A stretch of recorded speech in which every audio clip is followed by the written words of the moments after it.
conquer the night. If I can make it, if I try to draw the red light. I could run through the fire, I could conquer the night. If I can make it, if I try to draw the red, I could, I could, I could, I could, I could run through the fire.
conquer the night.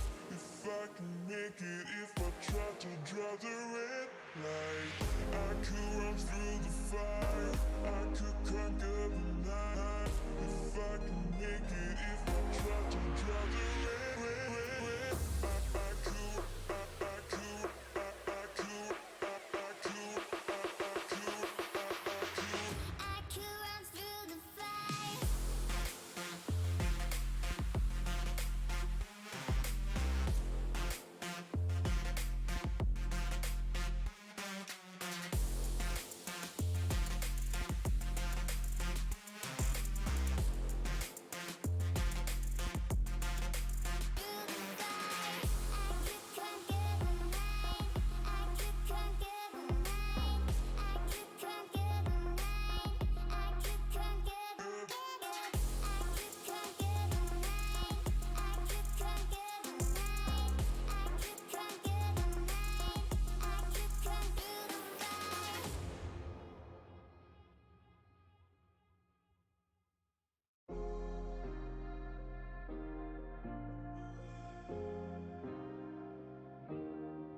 Keep thinking that I could have done something, but now I'm left with an empty heart. No making amends, no waking up beside you and holding you till we forget it all. How could I know there was no second chances? Like dominoes, my life got really scattered. You couldn't keep the door shut, and now the frostbite's creeping in. 'Cause I've been stone cold since you left me here. So come home, why won't you reappear? Things that I said came out totally wrong. Can't speak of the truth when it's tainted. I fell into a big black hole. It got me stone cold.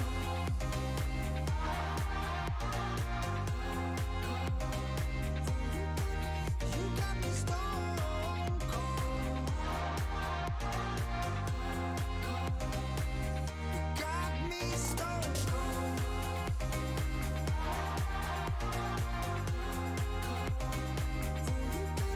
You got me stone cold. Got me stone cold. No Wizard of Oz can undo what I've done. Completely out of luck this time. I'm stuck in reverse. I gotta get away now, but I can't seem to take the lead. Oh baby, how was no second chances. Like dominoes, my life got really scattered. Still, I find myself hoping that you'll find your way back to me. 'Cause I've been stone cold since you left me here. So come home, why won't you reappear? Things that I said came out totally wrong. Can't speak of the truth when it's tainted. I fell into a big black hole. It got me stone cold.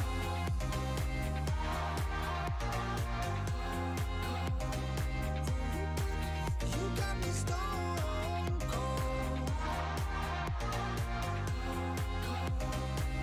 It got me stone cold.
Hello and welcome to the 15th Playdate of the Badass University All Stars. We are here, and I guess the second last Playday before we get into the nitty gritty.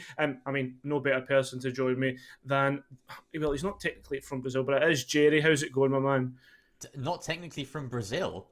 Does it not Jerry Brazil? Is that not your name? Or am I getting No, that wrong? it's Brazil. But yeah, okay, I Ah, can see where you're coming from. That was almost smart. Very, very nearly see, smart. see, I tried because like you said, he's the Prince of Egypt, Cairo, and I was like, I'll go wrong along the same route. See, yeah, I've forgotten about that intro. Yeah, you're getting me back. I suppose. To be fair, Brazil is only marginally worse than Prince of Egypt. But yeah. Anyway, we're here. Jerry and Cairo again, reunited. So I'm excited for this one. We've got, yeah, like you said, only really 2 play weeks remaining. We've got these 2 days, today and tomorrow, and then a final weekend of games, in fact, which will be exciting with the playoffs happening next week. And in case you're sort of a little bit behind on news, it's going to be a 8-team playoffs. So for top 4 in the standings from this regular league will be getting better seeding. They'll be in the top half of this double elimination bracket, and then positions 5 to 8, so those lower 4 teams in the standings, will get a place in the lower bracket. So they essentially only have 1 life when it comes to those playoffs, which is a lot harsher. It's a very good way of doing it, I think. And yeah, it means that with 2 weeks left, effectively, of games, there's still any chance that any team could make it into the playoffs, and that's not excluding the bottom 2 at the moment, which are Man I Love Frogs and Poggy Woggy. I'm surprised to see Frogs down there because they started off really hot and they've really hit a downturn, a massive slide, unfortunately for them. Poggy Woggy need to pick up something here because they've been sort of struggling consistently, so they need to turn it around in these last couple of play days. But for everyone else, it's a good battle for seeding and making sure that you don't slip out of any of those favourable spots, like the top 4 or the top 8. Yeah, without a doubt. So just to give you guys a little bit of information for today, we are going to have Triton versus Combats as our first game. We're going to have Ludens versus the Atlas, and then it's down to PW versus Mill. So, Jerry, we'll try and break these games down and what it really means for the standings. Obviously, Triton and Wombats, they're only 1 point apart. And, Triton, they're on the same points as... Man I Love Frogs, who are actually in the 9th spot. So that could really determine who gets the playoff spot and who doesn't. Yeah, it absolutely could. And they have faced each other already, those two. I'm just trying to search for when that was and how that went. And, well, actually, we know how it went because they're sitting ahead. Yeah. It is, of course, Triton won that. So that's why they're on top in the standings. So, yeah, obviously these head-to-heads, they will matter quite a lot when it comes to the final play day, especially when you've still got plenty of teams sitting on the same number of points. And that can be what determines your placement. And, maybe it will determine the difference between 6th or 7th, which won't matter too much. But it could be the difference between 4th and 5th, or possibly even 8th and 9th, which means that you don't even make it to the playoffs if you're on the losing end of that little coin toss, essentially. So it is important to not just be gathering points over time, but also be beating your peers, beating the teams that are going to be ending up somewhere around the same standings as you, because if you end up on those same points, and those head-to-heads really do matter. We were kind of theorizing as well, in a league with no draws, the head-to-head thing basically means that round difference is pointless, but then we realized there's the option of it being a 3-way tie in head-to-head, in which case the round difference does come into play. So, every round counts, and it could be that we end up with a 3-way tie at the end of the season. It's entirely likely, honestly, with still teams like Deviants, Combat Wombats, Atlas. They're all on 10 points right now. There are a couple of teams on 12, a couple of teams on 9. It's a really tight league, and it has been from start to finish. Yeah, again, we've been talking about it like throughout all our casts. It's the fact that this kind of when we started the season, we had all the teams picking players. We went through this draft system, and it's really ended up with a lot of even teams. Sure, there's a couple that have extended their lead at the top, but you're talking from 9th to 1st, there is only 5 points. Fair enough. That some teams have kind of solidified their places in playoffs, but it is all seeding when it comes down to it. Yeah, and on top of that, you were saying that there's a few teams on 9. We could end up with 3 teams on 9 by the end of the play day, and that's just how close it is. Yeah, if Poggy Woggy do manage to win their next game, which is today it's the final game. They're playing against Frogs, Yeah. which is a real battle, to be fair, because they're both Yeah. right down the bottom. So that is a real relegation battle that we have at the end of today's broadcast.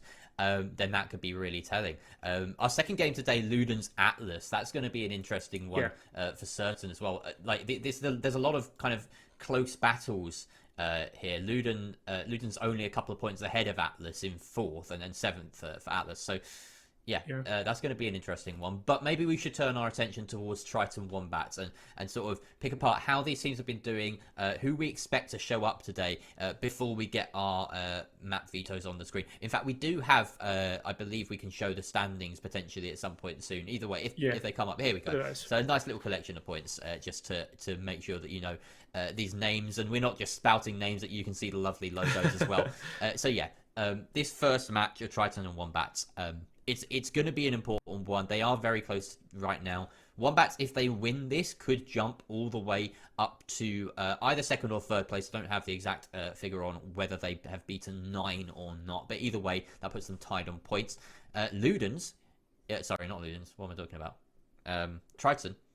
If they win, then they could jump up to that 12-point club at the moment with Veggie and Ludens. So very important that they try and push ahead, and obviously they'll be hoping that the teams above them don't necessarily do so well in this first week, because that will obviously benefit them. But you can't always bet on that. You have to take your destiny, put it in your own hands, and run with it.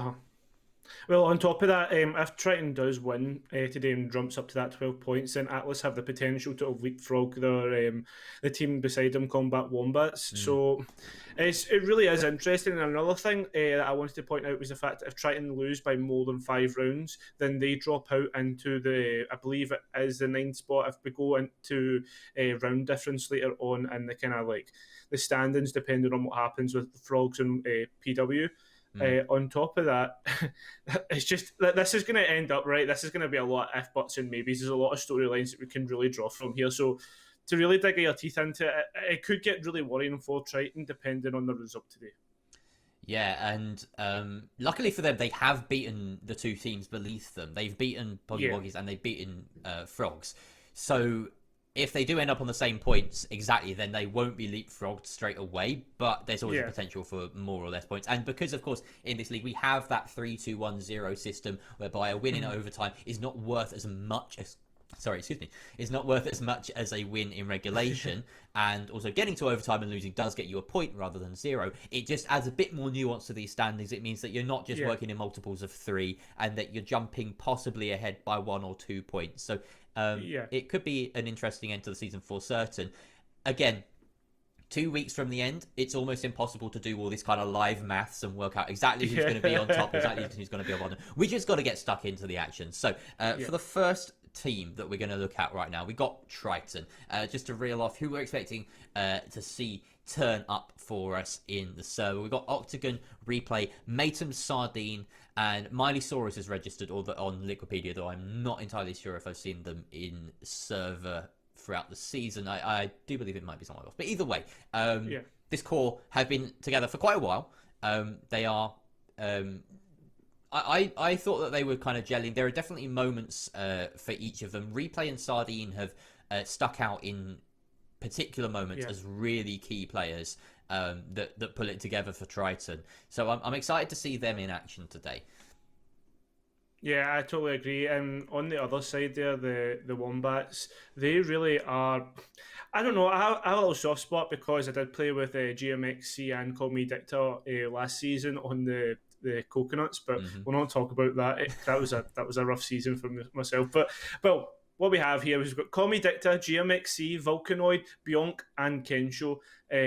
What we've been seeing the past couple of weeks is Call Me Dicta, GMXC. They've been really popping off and helping their team. I asked the question, is Vulcanoid going to be able to pop off one Playday? And then next thing I know, she absolutely dominated the standings when it came to games. So they really have a good team. And if we actually look at their results, the worst result they've had is a 7-4 loss. Yeah, and to be honest, like that's indicative of the league as a whole. Like there haven't been that many washouts. I'm looking at the whole grid of every single result so far. There was 1 7-0. The Deviants took on Frogs, and to be fair, since then that's when Frogs have really started to look rough. So I feel like that was a strangely defining moment for them. But just to go back to the main point, besides that 7-0, we haven't seen any 7-1s. We've seen one 7-2. We've seen a few 7-3s. It's been really close games, mostly 7-4, 7-5s, a fair few overtimes as well.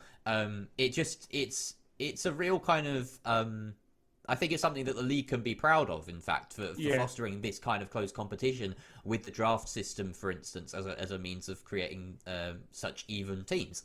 It makes for entertaining play days. It makes for good siege, and it means that these players really do get to test their mettle against each other. Yeah, without a doubt. Well, Jerry, we need to find out exactly where we're going before we can really, really break down this matchup in terms of what these two teams like to play. I'm not too sure if we are close to getting those map bans up, but I'm sure they'll be coming shortly. But I'm going to ask you this question, Jerry. When you look at these two teams and you think of what the Playday, or like what would be the ideal map to see these two play out on, what would you say? Oh, you've dealt me a difficult hand here, because I feel like in terms of like testing the ground and finding out who's the best side, I'm always an advocate for Clubhouse. I feel like it's the best kind of testing ground essentially. But I also am an entertainer at heart. I want to see some really fun games, and I would not turn my nose up at a Chalet or a Consulate. I know there've been a lot of Consulate recently in the pros scene, but it's taken a very long time to trickle down the standings. Even at Nats level, you don't get too much Consulate. It hopefully will start to take a bit more of a stride. But I'm always pleased when we see Consulate. I know it's like the most played map at the major and also at SI, I think. So there might be some that are sick of it, but I certainly am not. So we'll get to see exactly where we are going now. And I'm foolish because I didn't check the auto bans, it seems, at the very start. This Consulate has been played by Triton last week, so that's out of the order. Villa also for Combat Wombats. Now, I do wonder whether there's my other... Okay, so all of the things I mentioned, all the maps I mentioned is gone. Chalet, Clubhouse, not happening. It's going to be... one of the others. So let's have a look at these final bans. Of course, it's a best of one, so we're only going to one map, and we'll get to see where that is. Cafe in Oregon gone. So that does mean that we're left with the slightly off-kilter Coastline as our map, our deciding map for today. And I'm excited for that. I'll take a Coastline, all right? I wanted a Chalet, I wanted a Coastline, a Consulate. Coastline would have been next on my list, I think. Yeah, without a doubt. I mean, Coastline is one of the more chaotic seas of our map pool. I like to refer to the likes of Coastline, Chalet, and I guess you could actually argue Clubhouse now as well, considering it's been going more attacker favoured. There's the fact that it's always a bit chaotic in the grand scheme of things. I genuinely thought we were going to see Chalet because both teams are very comfortable on it. We've seen the Chalet being played a few times by the Wombats. So, interestingly enough, we are heading to Coastline. That's a bit of a weird pick. I don't think either team has a great history of a coast. I'm just flicking through Wikipedia right now to find out exactly. But in terms of my recent memory, I don't know if I've cast any coast in Duel over the kind of 4 maybe play days or weeks that I've done. So I'm surprised to see it in general. I think in this league it may well be the least picked map. I'm just going to draw up the statistics on that. It's it is actually the least picked map. This is only the second time it's being played, and to be fair, that means that it's now ahead of Consulate, which has only been played once. So I guess my wish for a Consulate or a Chalet, which is also only 3 times in the league, was maybe a little bit wishful thinking. But still, we got a Coastline. It's the second of the season. So no history really from these teams on this map, at least recently. And I mean, I honestly expected to see more Coastline at the very start of the season because there are teams that will be very comfortable with saying, hey, we've got better fraggers than you. No one's had time to put together strats. Let's go to Coastline. But it hasn't happened. We're instead being treated to it with only a couple of weeks left. And I'm all here for it. I like a good Coastline. It's going to be an exciting one. If I remember correctly, I think Coast last season was played quite a lot. It was, yeah. So which was pretty weird when you consider it. But this season has really not been able to get into it. Like, do you know what, Jerry? Let's do it. Let's put everything out on the table. Let's give our predictions. What are you thinking? It's a tough call. I've always thought watching Combat Wombats that they are not a cohesive team yet. They're a team of individuals, and that is exactly why I think they're going to win on Coastline. So I like this is a Fraggers map, and I think they'll be comfortable here. They'll be comfortable doing their own thing, and they can get away with doing their own thing. They can be cheeky, they can be over the top, and that will favor them, I think, over the slightly more cohesive Triton side, shall we say. We've got Jackal Bang coming out at the start, and that's Coastline for you. Right. Yeah, definitely. I mean, I think anything could really be banned out in Coastline, you could argue. I mean, you could also argue that Thatcher isn't such a great ban, but he is essential for that double bar site and Monty getting taken out. I believe Triton did actually play it a few times on Clubhouse when they were trying to pressure into rafters, but I don't know if they would play it on a Coastline because they do like to kind of try and frag out. But a Valkyrie ban, yeah, that makes sense. Makes perfect sense on this map, and on any map, to be fair, at this point in time. Yeah. She used to be a staple ban only really on Consular and Coastline, but now she's just widespread dominating. So the Monty ban makes sense as well in terms of stifling, particularly delivery push. There isn't much other application for Monty, I don't think, really, in this map. It's a bit of a specific ban for that one take. But then either side of those, you've got the two Spanish operators, so they won't be appearing on their home turf. Jackal and Mirror being removed from the equation. Jackal makes perfect sense. Very much an attacker's map, this, and anything that speeds up the attack and doesn't necessarily need to bring utility is going to be a benefit to them, so taking him off the board is very obvious choice. Lion, though, does come through the ban phase. He does occasionally get banned out here on Coastline, but he will be a force to be reckoned with. And Blitz on the Vulcan, or Vulcanoid on the Blitz, rather, is only flashing the Blitz. Blitz flash, get it? Funny. So the switch to something else, Azofia, a bit more sensible, although an operator that we have seen die off quite substantially lately, given the AR changes. Yeah, it's really interesting. Obviously, you could always just opt for the LMG, but we'll need to see if that's going to be the case. But something that I want to talk about is the fact that they have left the English operator of Thatcher on the board. And people always don't think that Thatcher's that great an operator on post when you think about how the kind of team combinations go on operator picks. But when you actually consider like the application on the map, for instance, Pengu Corner, if you do go for double bar, if you get that far, or you could also put like use the roof and actually put your EMP charges on the roof to go through and get rid of any ADSs and push people off. I mean, you could essentially argue that the vents can therefore get frags through it due to the EMPs being able to just disable almost everything. Yeah, he does speed up any attack. He's so useful in any sense, to be honest. He's not just about enabling that hard breach, and obviously hard breach not being too big a consideration when coming to Coastline. We've only got the single hard breacher of Pionk, and that Habana is a decent option to open up sight lines from the roof in towards Pink and generally the whole of Vidiad's site. But it's not essential. You can certainly put together a good strategy without her or without hard breach in general. She's just there because, well, even without her hard breach, she's a good operator, to be fair. You've got a very nice loadout, two primaries essentially, and she will be in a short amount of time probably the only attacking operator to have that luxury, with SMG being removed from stage soon. So I would expect to see her, continue to be the mainstay in a lot of attacking lineups. But for the time being, we've got some action, and Sardine is the first to fall. JMXC just holding an angle from that VIP window, and it was being contested fairly aggressively by the Melusi in 90, and she will pay the price for it. So this slow control starting to pay off for Wombats. They are really taking their time and just making sure to actually, be quite. Oh, I thought we were actually going to see a flank there, but no, that Octagon is below, just trying to be a nuisance. So far the fact that they're taking their time and just being procedural in what they want to do, you've got to give them accommodations for that. The fact that they just making sure that they don't want to make any sort of mistakes. The first mistake potentially coming out there is the Ash got aggressive on towards blue and towards this aqua area, swinging, and why would you vault? Come on! Or T-Rex number 1, I should say, gets taken out straight away. So, very quick control now for Wombats. They have their 2 picks. They force these final defenders back onto the site.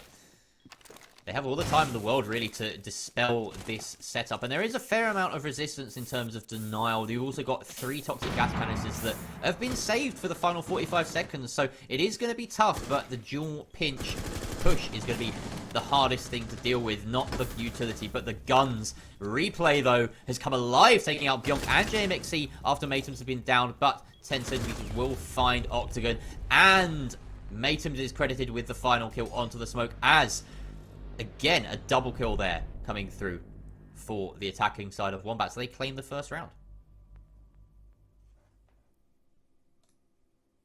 Well, the first round did go in favour of Wombats, and I mean, they didn't really put a foot wrong in their push. They entered in through the kind of master / VIP area. Once they got in and got the first initial frag, they then started to do all the work that they needed to do, created a line of sight in towards the kind of pink bar / billiards area.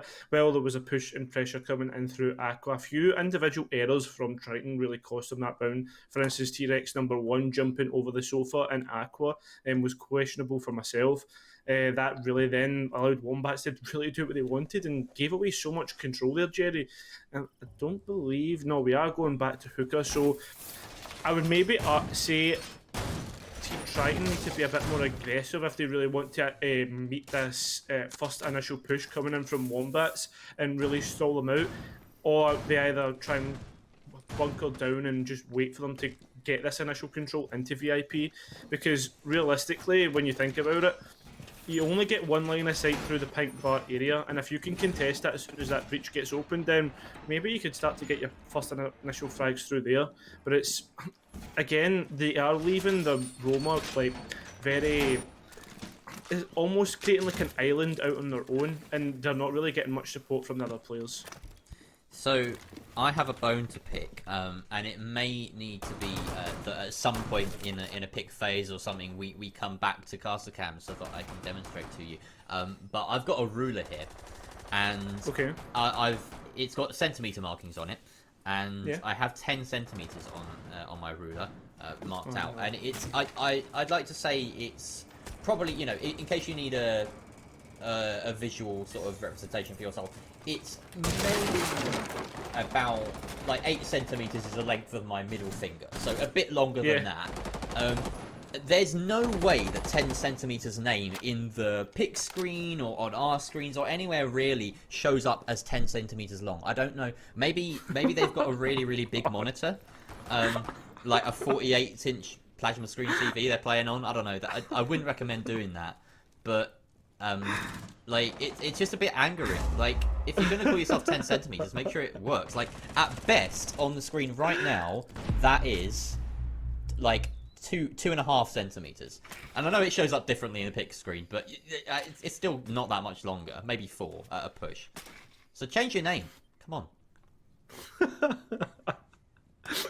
I didn't know where you were going with the ruler kind of analogy there. But then I slowly started to realise where things were going as soon as you mentioned 10 centimetres. Yeah, well, it just angered me. I had to pick it up, and there wasn't really much happening, so I thought I'd take the opportunity. We're already 90 seconds into the round with no deaths, and to be fair, this is good adaptation from Triton. They haven't overextended, they're relying on their setup, they're placing some utility a bit more smartly, and you can see the jamming effect on the Hibana X Kairos pellets that are forcing her to breach a bit further to the left. So she does get a sight line, but it's not the one necessarily that she wanted. It doesn't open up as deep an angle towards Sofa. It means that these defenders can be a bit safer. Sardine is looking to roam, but maybe be a bit smarter about it this time around. Playing on the bottom floor with the C4 in hand. It has been spent, in fact. Does expect someone to be holding flank on the roof, but they're not going to be exposing their head any more than they need to. It's very tentative stuff here, as proxy alarms will give Wombats away as Triton can read into their approach. JMXC getting on this rappel, and they still don't have aqua control, Wombats. This is going to come to a head very quickly. Oh, speaking of heads, there goes Matems even quicker. Sardine trying to get the peek. He knows that one is on rappel and is maybe a bit too brazen. No way. You just got to pop the window and take the shots. JMXC responds with that. Another kill goes the way of Wombats elsewhere. And now Triton in a 2 versus 5. Replay can't react quickly enough to the swing of Bjonk. And Octagon will fall. 10 centimeters yet again claiming the final kill of the round. And it's a flawless one for the Wombats. I really started to get worried when the execution was coming through, but Triton just looked lost in their gunfights. I'm sorry to say, flawless round from Wombats, being able to pick up every single gunfight. I mean, the Malusi trying to challenge the player on repel, that is essentially a free kill and just completely whiffs and allows GMXC to react to that. GMXC also on a repel. I don't know if that little bit in the barricade was a bit of a spawn peak earlier in the round. I didn't necessarily see that, but what I did realise is the fact that it was able to be used against them, and oh my god, what a shot. But we are moving to kitchen and service, which I think is a good adaptation from Triton.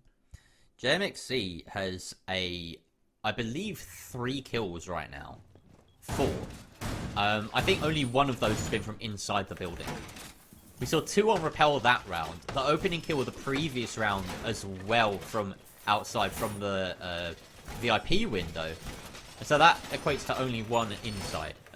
He's currently top fragging, having, barely set foot in the building. That's something. 10 centimeters as well deserves a bit of a shout out, also on 4 kills. These two really putting up the numbers for Wombats. And we're only 2 rounds in, they are setting the pace. So, Triton having been forced down into kitchen after a couple of sordid attempts on their primary bomb site, they don't need to worry about a Monty push. Wombats did them the service of banning that operator out from the off, and so service itself will be a little bit safer. They've got this Mozzie Mute Vigil trio, which makes it very difficult for them to be located. They're going very hard in this roam game, and they want to be holding on to the top floor, onto penthouse. They've got lots of lines of sight, lots of cheeky angles being made. Octagon going for the most one-sided spawn peak in the game and not being rewarded for it. Volcano is already on repel and safe, and this is going to restrict the movement of Triton somewhat.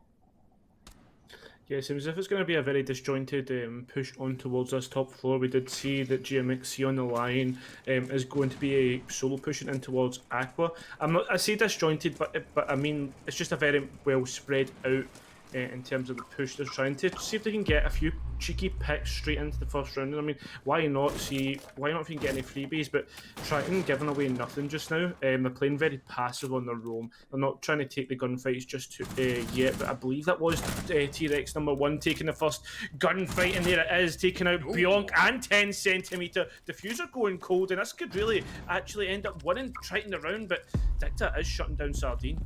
Dinosaur will roar, but Dicta has responded, taking out the fish, and down goes the dinosaur, finally extinct. JMXC once again stepping up, already hitting 5 frags, but with his partner in crime 10 centimeter taken down, this is going to be falling on his shoulders. Or Dicta and Volcanoid, they could equally step up. We have seen it in the past. They are very capable gunners. So we have a 3 versus 3 on our hands now. Vertical control in the hands of the Wombats, and Triton hunkered down, trying to do their best to stay alive. Maton just avoiding that line of sight, but Dicta and co picking off bits of utility here and there. They don't have the hard breach to make use of that mute jammer removal that we just saw on the lobby wall, but they have plenty of self-destruction to try and leverage. A couple of flash grenades and stuns as well. So lots of execute utility. Very little denial left on the side of Triton as well. No C4s, no smoke canisters or anything like that. It's all just down to positioning and gun skill for those players. Yeah, that's it. They're giving away nothing right now, and I don't necessarily see how they can, especially the fact that they're all taking positions under hard flooring. I believe replay is kind of too aggressive there. Could get taken off guard by the service entrance. One player in towards blue as well there, Jerry. We see him just in behind the blue bar. It is Octagon on there, Rooney. That Pt1 Rooney can do some damage, but we'll need to see if it will, as all the players of Combat Wombats are looking to get towards an execute. Again, I don't know where Dicta is, but the execute could really get taken off guard. Dicta upstairs holding the vertical, and there goes the diffuser going cold. There's going to be a scramble here as it's only 3 seconds left. They've not even opened up the hatch. Matems takes down Volcanoid in the first round, going in favour of Triton.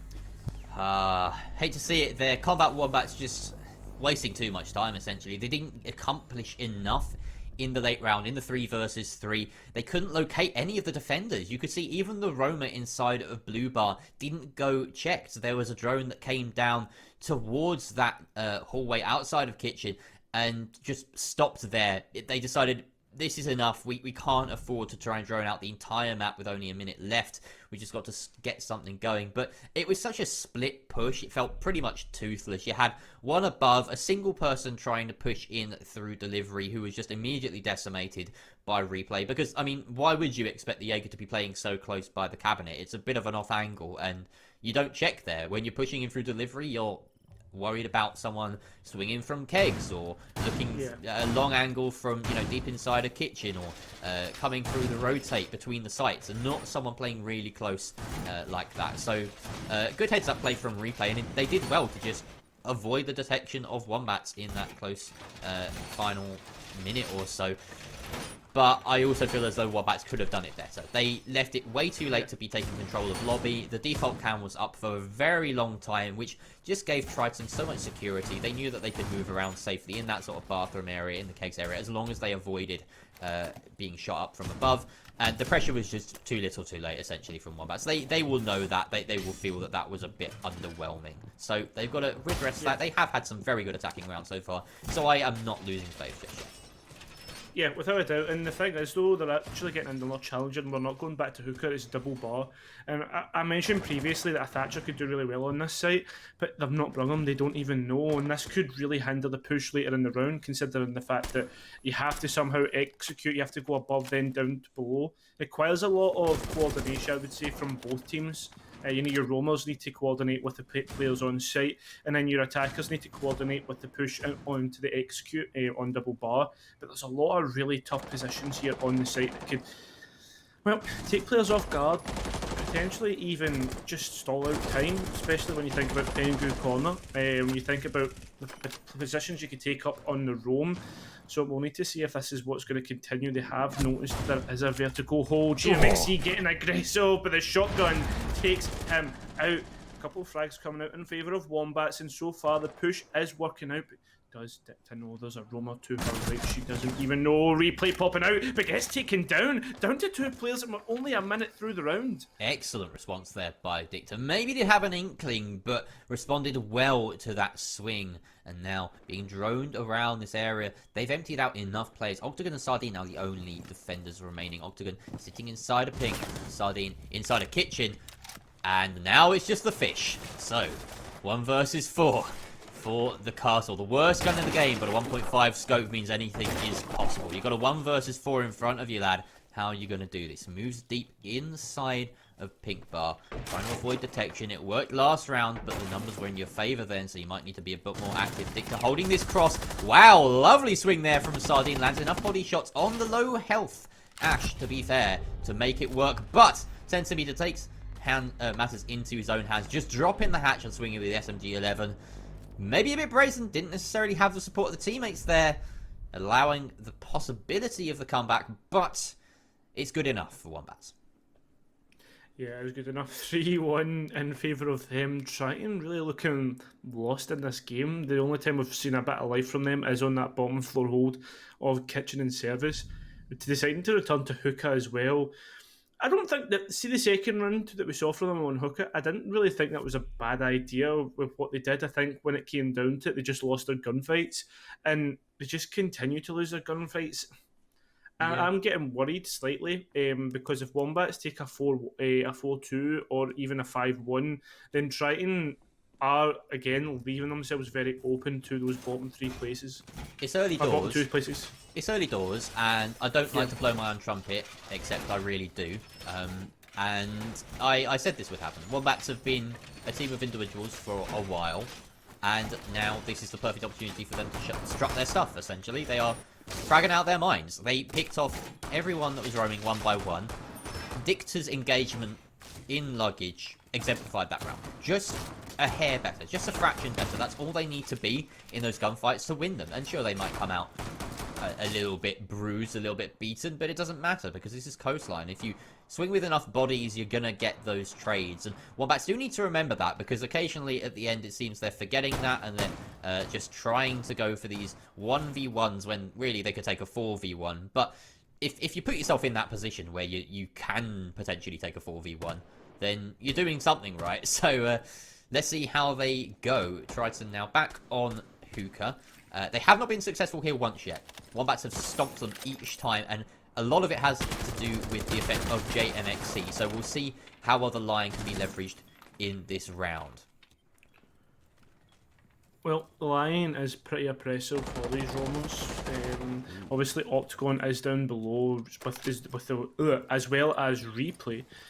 If Replay does get found out, or for instance, a ping goes onto Octagon and there is a switch of focus downstairs, again, it could waste time, but I guess the pulse could really get taken off guard. He's doing well because he'll be able to give away the push, but I mean, Wombats, they have literally not changed the push for the past couple of times they have attacked Hookah, so why would they do it now? If it ain't broke, don't fix it, as they say.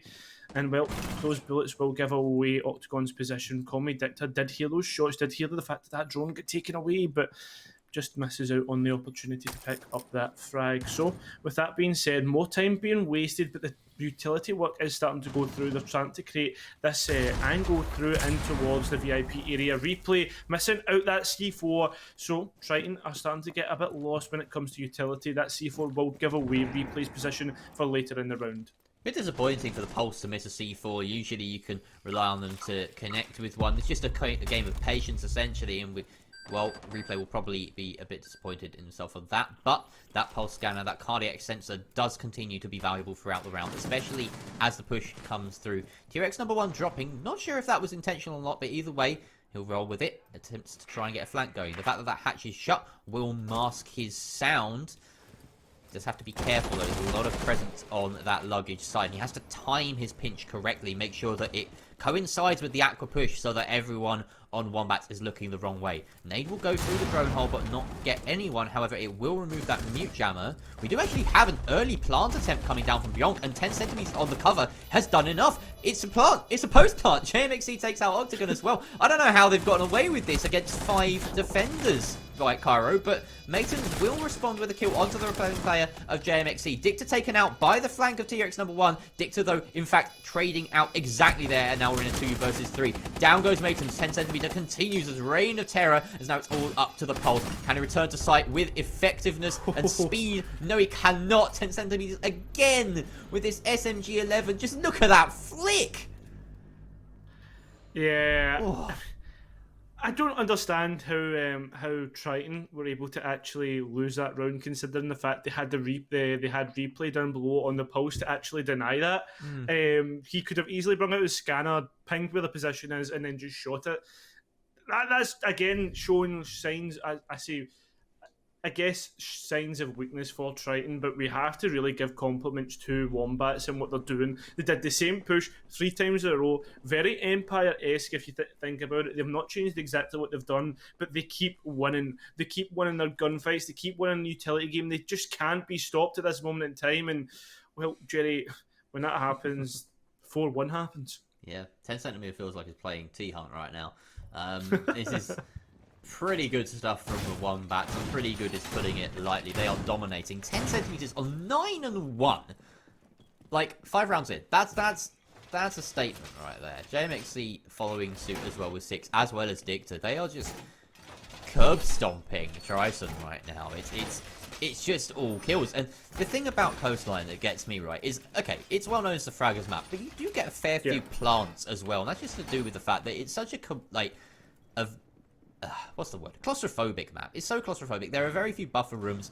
You can get your attackers into the site. You can get multiple attackers into site quite frequently. And the 2 primary sites, it's perfectly viable to set the fuser down in them quite frequently. That may change somewhat with the map buff incoming, especially where you can't plant in delivery door. For instance, you have to push deep inside of the site instead. So that will make Kitchen a much more viable site, as though it wasn't a viable one already. And I'm excited to see that change in particular. But yeah, Wombats taking 4 rounds on the attack is still impressive, regardless. On any map, no matter how attacker favored or aggressive favored it may be, you're ahead by 3 rounds on your attack so far, and you could be looking at a 5-1 split. That would be almost game over. Oh, yeah, without a doubt. And, I mean, 2 rounds off of the work. Well, see, the thing is, though, right, I will say this.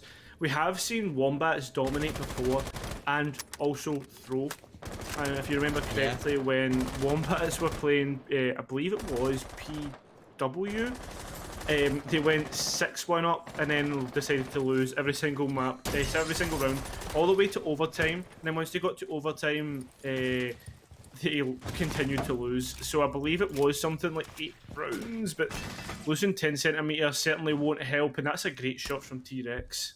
Yeah, and the last time we saw Triton gather an opening kill, it didn't mean anything. There was still a win going in the direction of Wombats. T-Rex number 1 going down, and now we've got the 4 versus 4 ensuing, losing the Mozzie and the Sledge. 2 quite high value operators, to be fair, in this scenario. The Mozzie would have been carrying that C4, didn't get to leverage it, so the Sledge losing the nades, and particularly 10 centimeter, who's been absolutely on fire. Now someone else on Wombat will need to step up, but there are many capable hands that can do so. JMXC having control of VIP now is crucial, because that buck allows for the Sledge to have died, allows for that utility redundancy, and he can start opening up plenty of holes beneath him. This is something that Wombats did struggle with on their previous kitchen attack. They need to make sure it works out properly this time. Replay getting in a scuffle by the delivery door and does take out Volcanoid. Has control still of this position and is sneaking round beneath the eyes of Dicta right there, just crouching through that hole as a new one opens up above him. And I haven't seen something like that in a while, but we've got 35 seconds left and the attackers once again are stalling out, though Bjonk has taken out Sardine and Replay goes down. Dicta finds that one. 30 seconds left and a 3 versus 2. Wombats have turned this back around. Could it be possible? Octagon and Matons may have something to say about it. Yeah, they certainly will. They've got, 20 seconds, sorry, to get through into the push. GMXC was getting aggressive, but Octagon will win that out. Bjonk and Call Me Dicta need to get the plant down soon. 10 seconds left. Octagon takes the fight, but loses it out. The plant starts to go down. There is plenty of smoke, so they can Matems deny. But look, Call Me Dicta's trying to get aggressive, trying to take out Matems. Loses the fight. It's all up to Matems versus Bonk on Louis. Matems with a clutch to win that one out and try and get the second round of the map. What a clutch from Matems. So perfectly done, perfectly swung on every angle. That was some 2 versus 3 as well when you include Octagon in the mix, holding on to Lobby. You could see in that last 30 seconds or so that Wombat, or rather Triton, they were confident in the fact that they could hold sight from afar. That hole that we saw be opened up above the squirming Replay at one point by Dicta from above into bathroom actually worked against the attackers when it came to the execute. It allowed Octagon to hold from lobby, not just against that push down the lobby stairs, but also all the way into delivery at a long angle. And sure, he did push up and then eventually swing close on by the window, but either way, it was something that Wombats had to be wary of when they went for that delivery push, and it didn't help them out in the take. So you got to be wondering, was it worth going for that bit of destruction? Of course, there was the hole at foot level, so it was always going to be somewhat defender favoured from that range, but still, it was just a real task for Wombats to get on in. You could tell that, honestly, that Monty ban, it may have hurt themselves, because they only lost on kitchen takes, and they only lost trying to go through delivery. Imagine how much stronger that would have been with a couple of smokes and the shield. It might have gone completely differently. Without a doubt, and another thing I want to say is like that one round that Triton win is absolutely huge. That gives them two more rounds of life. Technically, I'm trying to think. Why am I saying 2 more rounds? Yeah, it's 2 more rounds. I'm right in saying that, aren't I? Yeah, they would have been at a 5-round deficit. Now they're only a 2-round deficit. Like, it makes sense. That was a real, like, 2-pointer, that round. Yeah, without a doubt.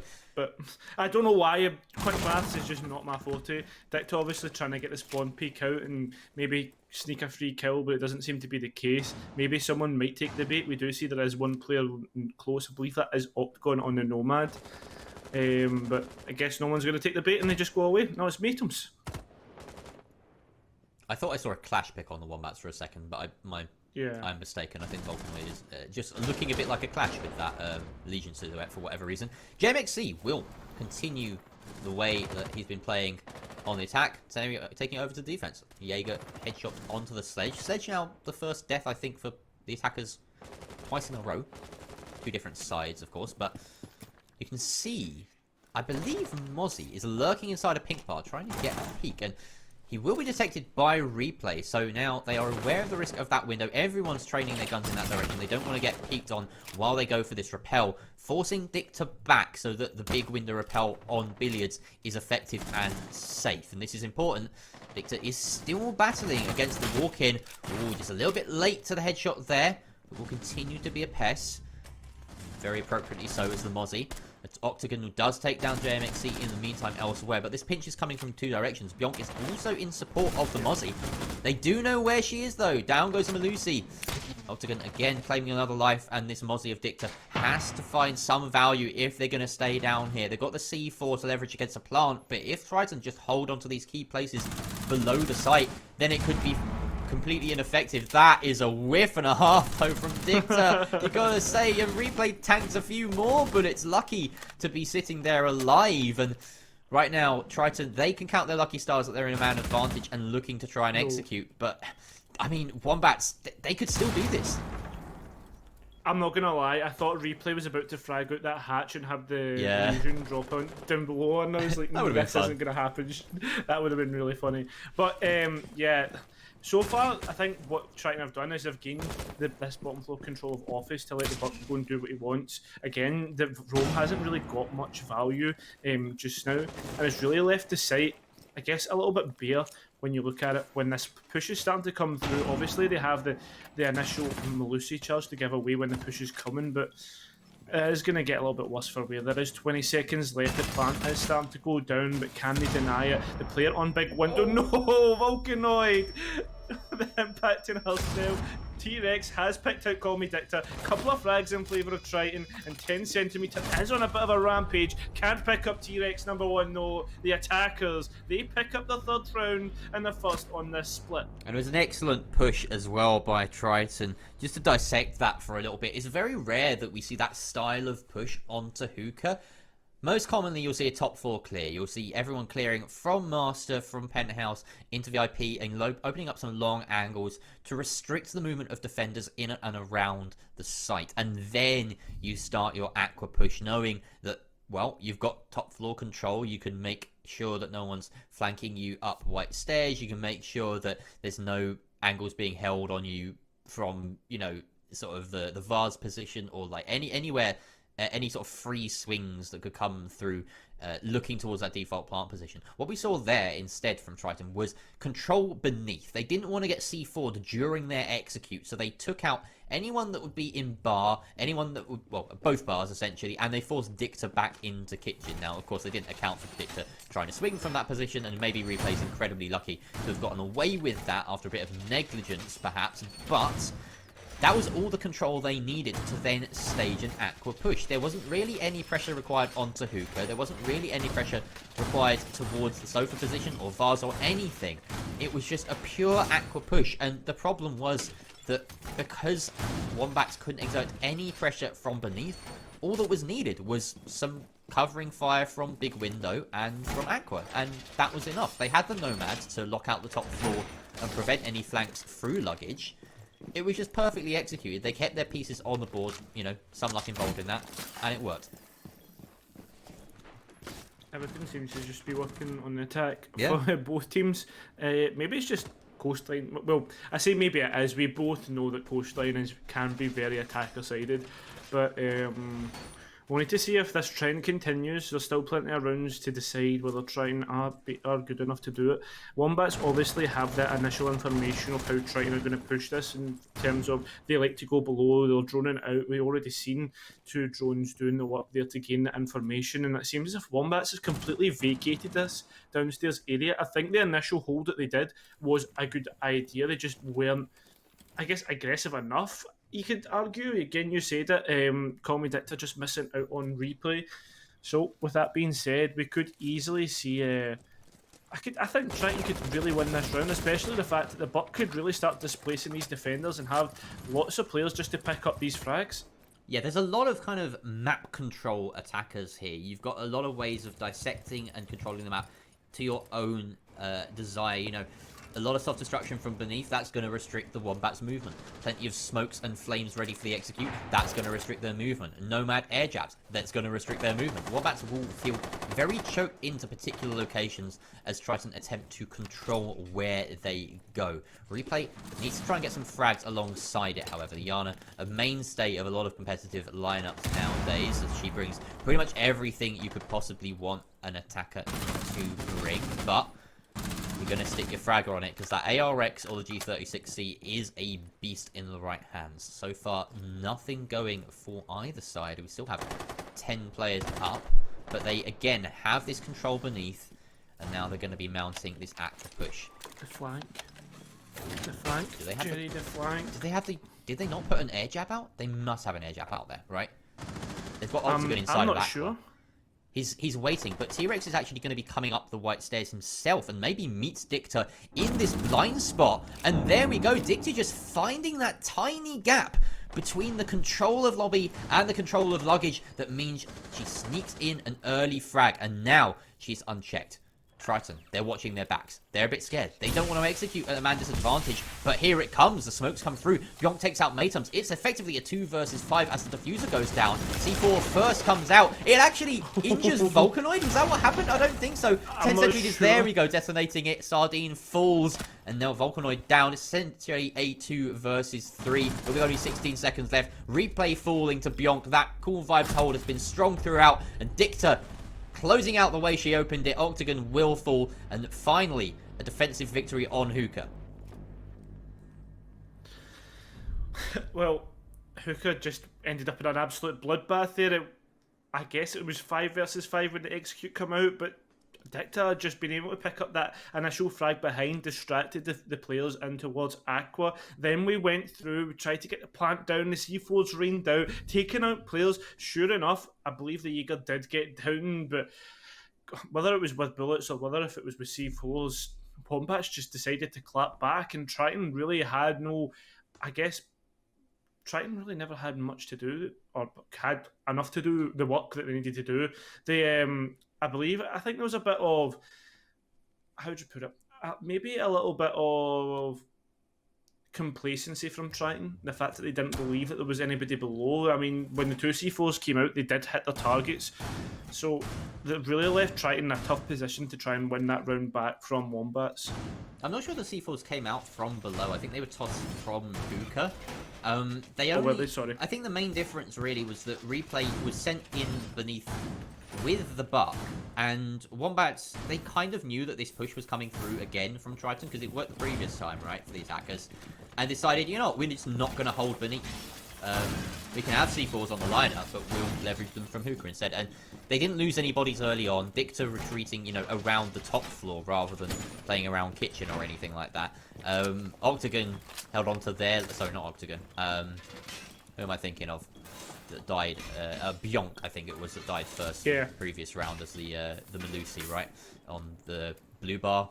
The actual blue bar. Yeah, held on to their life as well. So... it was just a case of surviving till the late round that time. And Dicta, I think with that backstab, essentially just threw Triton into chaos and disorder, and they couldn't recover from it. So, yeah, a good response from Wombats after a decent take by Triton, and it was really just that one missed piece in the puzzle that cost them, I think. Well, the puzzle now is kitchen and service entrance here, Jerry. They do have a drone nice in towards office. That's going to catch that roam of Dicta, so potentially that with someone on that drone, we did see the blue light flash. I don't know if they actually did catch Dicta, so that potentially could give away her position already. Lots of drones and lots of information being gained by Triton right now, and again we see that pre-play C4 it's being pinged, so whether that's going to be helpful in the Aqua side is a different story, because I mean Triton, they're nowhere near it. They're pushing through and they're just gaining all these positions, and air jab's starting to go down, solidifying this top floor position here, Jerry. So maybe that C4 being placed over towards Aqua could really cost them if they can't get that C4 back. Yeah, I mean, that would have been much better used in some capacity beneath the site, right? It's going to be a waste unless anyone actually wants to set foot there, and Triton don't look intent on doing that. That said, Triton have been moving fairly slow. They do have the Clash to eventually contend with at some point, and vertical angles are certainly a very good way of doing that. If they have enough kind of effective crossfires from above and a bit of pressure on the delivery tool, just to make that Clash squirm and face a particular direction, then it should be a relatively easy pick for any of these astute vertical attackers. It's a tough one to call here right now, because the bottom floor control is still entirely in Wombat's favour. Dicta, though, has found yet another opening. This frag grenade is forcing Volcanoid to turn and squirm, and left down in low HP as Octagon does find 10 centimeters. But this flank again, Dicta, the backstab, doesn't expect the repel, however, and Matums will get the immediate refrag. But a 4 versus 3 in favour of the attack. And they have a delivery push getting ready to mount with the Clash on very low HP. She's going to do everything she can to try and shut out this push, but it's really going to be on JMXC and beyond. Yeah, it really is. But the thing is, though, if you don't get rid of this Clash, that means your movement in towards service engines could really be hindered. But on low HP could easily be taken out just like that. A little spray through the wall takes out Volcanoid, and the confirmation from Matums. It's up to Bionk and GMXC sprinting right through the smoke. Can they pick up this smoke at the back of sight? On the rotate gets taken out. Replay doing God's work, but no, it's Bionk and GMXC. And what? I didn't realise the time. The diffuser get caught out by the smoke and Triton was around, giving match point away to Combat Wombats. That is heartbreaking for Triton. They absolutely should have had that. The Yana pushing deep did the absolute right thing, but then an attempt at a deep plant. Oh, they just didn't know where the final defender was, where Bionk was as a Jaeger. Yeah. That cross from lobby was lethal, and the fact that the smoke managed to down the diffuser carrier was kind of lucky, if anything. I don't think that the diffuser carrier should have been pushing that deep into smoke, knowing that it could have ended their life. And I think that perhaps the Jaeger got a bit of a spray on them, and it was finished off by the smoke. So a good angle being held in the 2 versus 3 by the Jaeger, but you've got to say that Triton were a bit negligent there. They had the advantage going into the execute. They had enough people to cover it, and I think maybe the plant spot and a bit of the communication were what were lacking. It just fell apart right at the death. Well, this could potentially be the death of this match, potentially the death of Triton. They have managed to escape the fact that they aren't, their round count won't be hindered too greatly in terms of the bottom half of the table. But, I mean, they are leaving themselves open for one of the other teams to actually leapfrog their position that are below. So, with that being said, Jerry, with the fact that Triton are so close to death, potentially the death of their season, it really is. You've got to leave everything on the table. You've got to use all sorts of strategies. Frogs are breathing down your neck. That's a weird sentence. No, I know. Sorry, that just tickled my funny bone right there. Yeah, frogs are breathing down their necks, as are Poggy Woggy. Let's not forget that these two teams play each other later. Oh! Again, 10 centimeters. Just give him a high rate of fire SMG and he's good to go. Like, 13 and 4 on day. And this penthouse defense, which we haven't commented on yet, it is a penthouse defense that Wombats are looking to see it out here with, is off to a good start. Yeah, we don't really see Penthouse, and usually if we do see it, it is the fact that Amira gets picked as well, because she can kind of consolidate that position from theatre, and it's essentially a one-site defence with roams elsewhere. But Triton already beginning to stall out. We're on 2 minutes and they haven't even entered in towards the map. Obviously Volcanoid, that's going to be oppressive when they try to go and push through, and remember this time they can't actually try and shoot her through walls. They'll have to try and nade her out, but imagine with the fact that Jaeger's... Wait, sorry, what? Jaeger's not been picked, so they could actually frag her out. They could actually catch her off guard, but there is only one set, 2 sets actually of nade, Sardine and replay sitting there. So, I mean, I guess the repel on towards Big Window could be essential for this push. You mentioned the lack of a mirror. The clash, though, is really what enables this. Control of 90 so important, as Dicta is just able to sit here and take the long angles to his heart's content, or her heart's content. Matums, though, will respond with the headshot in kind and Sardine. Leveraging that L8 will take out Bionk and find us in an even man count. Volcanoid sitting on 0-4 right now. Why not put them on the clash? It makes perfect sense. Everyone around you is fragging out their mines, and it has worked quite well. They won their last round on time. The clash was no small part of that. So, can they do it again? Well, it looks less likely here. With 55 seconds left of 3 versus 3, the attackers have control around the site, and Sardine hunting for a pick. 10 centimeters though in the way, and we know how deadly this player has been so far today. With that P10 Roni already opened out the round with a nice shot. Is aware now of Sardine's location. 2 nades still in the Sledge's hands, and he will open up a longer line of sight. Maybe be able to toss in a couple of those grenades. Really tense stuff here. That first one will come through. Doesn't really connect, and 10 centimeters does find Sardine. Now has a shield to play with against the remaining attacker on 90. This is all falling apart for Triton. The flash does come through, but it's not blinded effectively. Second stun, though, will have some effect, but with only 10 seconds left, 10 centimeters has just left Matums in a 1 versus 3. No way does Matums do this, and 10 centimeters is hungry for the kill, but it is JMXC with a Magnum that will seal the deal. Volcanoid wins the game without getting a single kill, and that is Combat Wombats in a nutshell. Well done. Yeah, there's so many questionable things about this matchup here, Jerry, but one thing that we do have to say, it wasn't 10 centimeter that was a defining moment. It was probably that 357 getting the final kill. You're getting, well, I guess Wombats even further through this leaderboard. Don't believe we will have a live update for you guys when we look at the standings, but we'll certainly try and see what happens here. But Jerry, Triton leaving herself open to dropping into the bottom 2. It could be over. It could be over for them already. It could be. I mean, they've got to count themselves lucky that Frogs and Poggy Woggy are yet to play each other. And of course, that is our final match today, because someone's going to drop points there. But only one of them really needs to jump them to put them down into 9th place. So right now, Frogs are in a good position where if they win today, then they suddenly jump to Triton, and it's out on Triton on their final play day to try and get out of that rut. If Poggy Woggy win, then we end up with 3 teams on 9 points, and the final matches in the last week will be all the more important as none of them play each other. So that could be a really tasty situation, but again, that depends on Poggy Woggy winning later on. But let's reflect on this game. Combat Wombats. What a showing. I'm so glad my prediction was right. They've looked ropey all season, and now on Coastline, where their fraggers can shine, you had 10 centimeters showing up like nobody's business. JMXE putting together the frags, and it was just stellar stuff from them from start to finish. They exerted utter control, even on that off-site of Penthouse on the defense. They were just brilliant, and the frags carried them through. This has been one of the most dominant performances we've seen actually this entire season from any team, so I'm very impressed. Yeah, I'm very impressed. We said that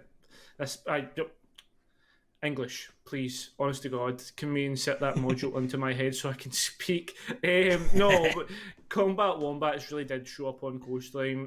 Triton, well, they did have a few good rounds. It really was just all Combat Wombats, and I think the kitchen service round where Triton attacked it was probably a good summation of this matchup. But there's plenty of more matchups to go. We do have a good match right next, but we need to have a 5-minute break. So me and Jerry can have a little chat, get ready, and have a few snacks. We'll see you guys soon.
conquer the night.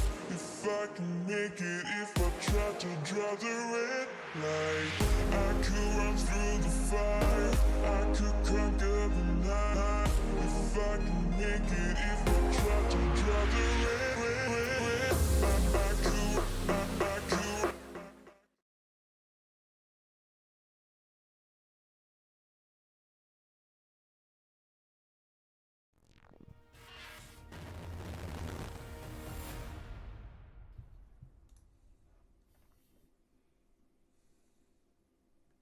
Hello and welcome back to the 15th play day of Badass University All-Stars. I'm joined by the one and only Jerry. And Jerry, we saw a very dominant game in that last game of Coastline. Yeah, it's one of the first times, in fact, only the second time we've seen Coastline this season. And we were treated to, a very dominant performance from Club At Wombats. They were just all over Triton, and now Triton are in a pretty sorry spot in the standings. They really do need to turn around in that final week. But moving forward, let's look towards Ludens and Atlas. Now, this is a game that, again, all the games are important. I can't hype up any game more or less than another. Besides the last one today, which is going to be a relegation battle, or, a bottom of the table battle. That's a real big one. But this is also pretty important. Middle of the table stuff. These guys vying for that highest seeding, essentially, in the playoffs. They want to get into the top four. Ludens currently sitting in fourth, but obviously that position is not unassailable, and Atlas in seventh, but really just behind on 10 points compared to Ludens 12. So certainly easy enough for them to leapfrog each other and to try and contest for the top four. I'd say if Atlas win today, they can be fairly confident that they're making it through to playoffs. That's the most important thing for them. Ludens will need their seeding to work in their favour. So I'm excited for this game, mainly because we haven't seen Ludens do very well anything besides Oregon. And I want to see if they can stick it to Atlas somewhere else, or whether they actually use Oregon, which is available. Neither team has recently... In fact, wait, hang on. Am I wrong there? I think actually Atlas played Oregon last week, so it's also back, which is quite funny. So they can't play Oregon. It can't be Oregon here. Which means that, and it can't also be Clubhouse, as Ludens played that last week. But that means that Ludens are going to struggle, right? Because they struggled everywhere else. So, I'm a bit worried about that for Ludens' sake. Yeah, I mean, it's every caster's dream to see Clubhouse and Oregon banned out straight away. But it's great. We're lucky. We're very lucky. Yeah, I know. But see, for Atlas, they've had a real resurgence recently in the current standings. I mean, they were bottom of the pack, I'm sure, if I remember correctly, a couple of weeks ago. And then next thing I know, we're watching Atlas beat IOM. I don't know if it's because NSG Sauces went from being the first entry back to a clash position, but we'll need to see if that's the case. But I think, it's the bat bans. Jerry, Clubhouse and Oregon, we're here straight away. Clubhouse and Oregon getting banned out straight away, so I'm hoping for a Chalet. I know Atlas like to play Chalet, so they do. Okay. Makes perfect sense that Ludens would ban it then, doesn't it? So, Chalet the response, and Villa with the ban from Atlas. That's probably more of a comfort ban than anything else, because there's not much info on Ludens on Villa. A couple of pans there. I imagine that one was Consulate and the other was actually what's left out of these. It would have been Coastline.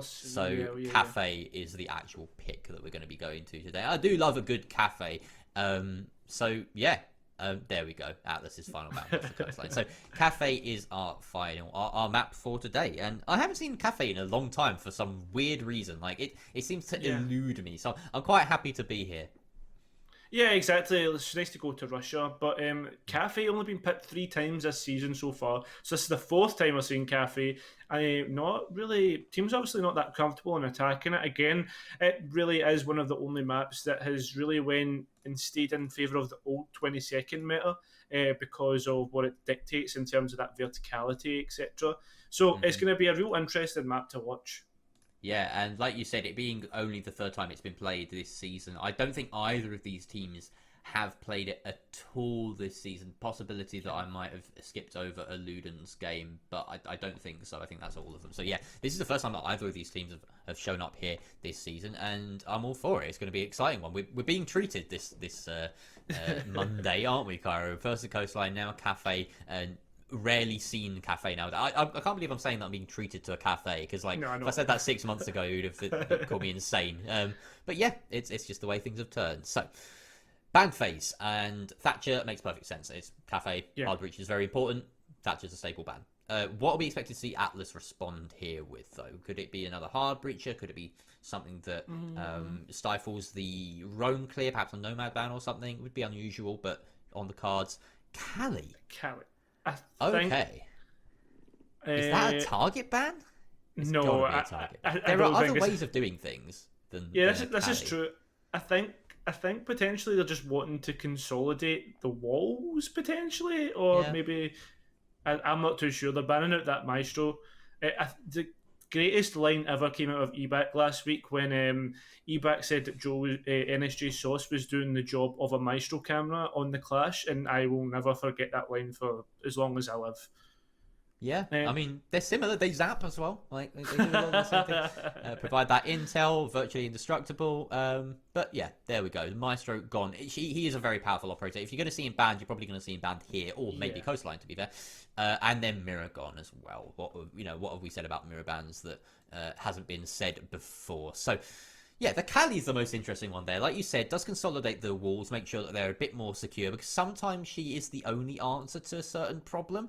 A well-placed Electroclaw, for instance, on a bakery wall, but we've seen bakery breaches sort of die out fairly heavily recently. Most teams will tend to stack heavy on taking control of dining and getting a drop down the hatch in freezer, or pushing in through a freezer breach once they've removed the player from VIP. It's very much focused on that eastern side of the map now, rather than the western side, when it comes to a kitchen take. And that's really the only site that I can find Cali to be, like, especially unique, shall we say. Everywhere else on this map, you can do her job with even a buck going below and removing utility, or, nades or gone sixes, what have you. It just speaks to me that maybe it is a bit of a target ban. I don't know who on Luden's would prefer to use a Cali, if anyone. But either way, it won't come into effect until we get to the Luden's attacking round. But yeah, for the time being, we've got a bar defense, and that's what you expect on Cafe. It's a good site. But another interesting thing that we've not spoke about is the fact that Ying's been picked out. I honestly won't doubt that they will be rushing up white. I don't even doubt it, right? I'll put money on it that Atlas will decide to rush up white. It would be a good bluff, wouldn't it? A good double bluff. I think they have the Ying. They have the tools that they need. They're all spawning that side. They could do it. They could set Nate on the repel. No. I think they might be doing it. I think they're getting people in position, perhaps, to do it. Because usually, if this is going to be a traditional take, you'd see the spawns on that northwestern side. Yeah. Okay, maybe they just favour this side of the building. Maybe they think it's safer. I don't know.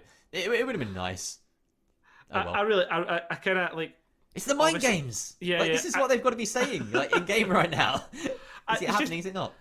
See, honestly, right? I'm good friends with NSG Sauce, so see, as soon as he put that in the chat, in my head straight away, I know what his mind's like. Is like they will be rushing up white. I know for a fact this is exactly what they're going to be doing. They are taking the initial engagement on towards red, but quickly roaming away here.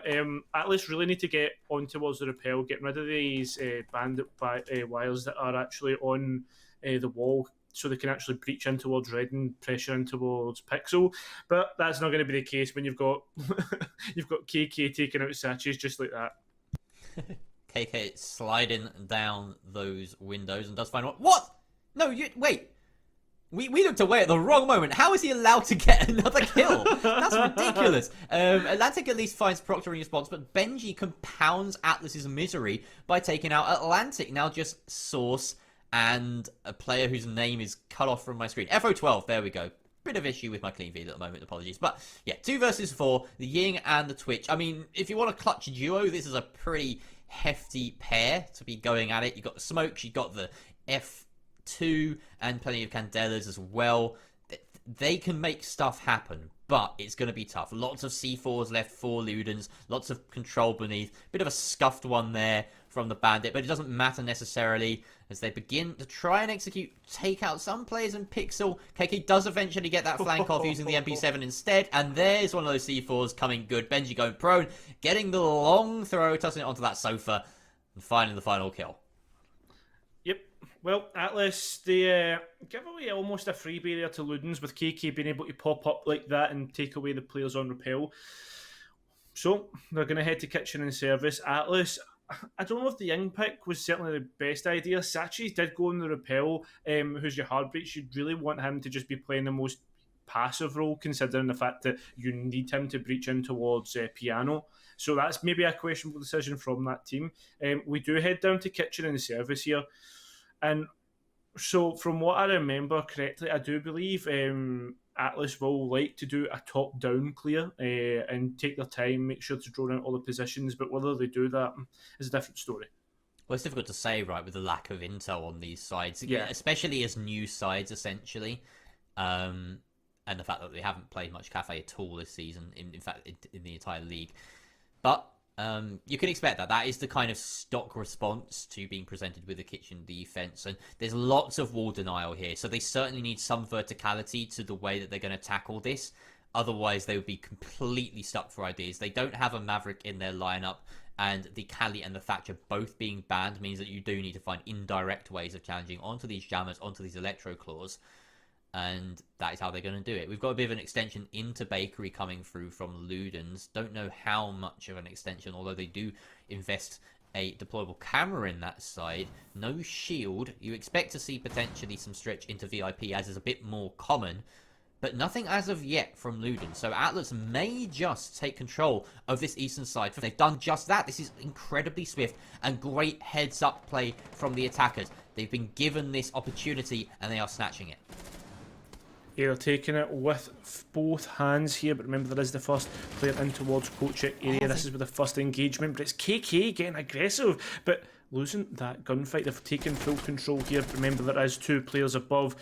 The Jaeger and the Mute could really take a lot of damage here. No. Pt1 being getting a great shot there onto Gady, and they might have full control of site almost, but with KK down, this is key. He's the only player on site, Jerry. He could, if they realise this, they could just walk into site and get the plant down. They absolutely could, but it's this long angle being held against them, and the flank of Benji is going to have something to say about it. Down he goes, however, now effectively a 2 versus 4, whether Atlas know it or not. 2 versus 3, excuse me.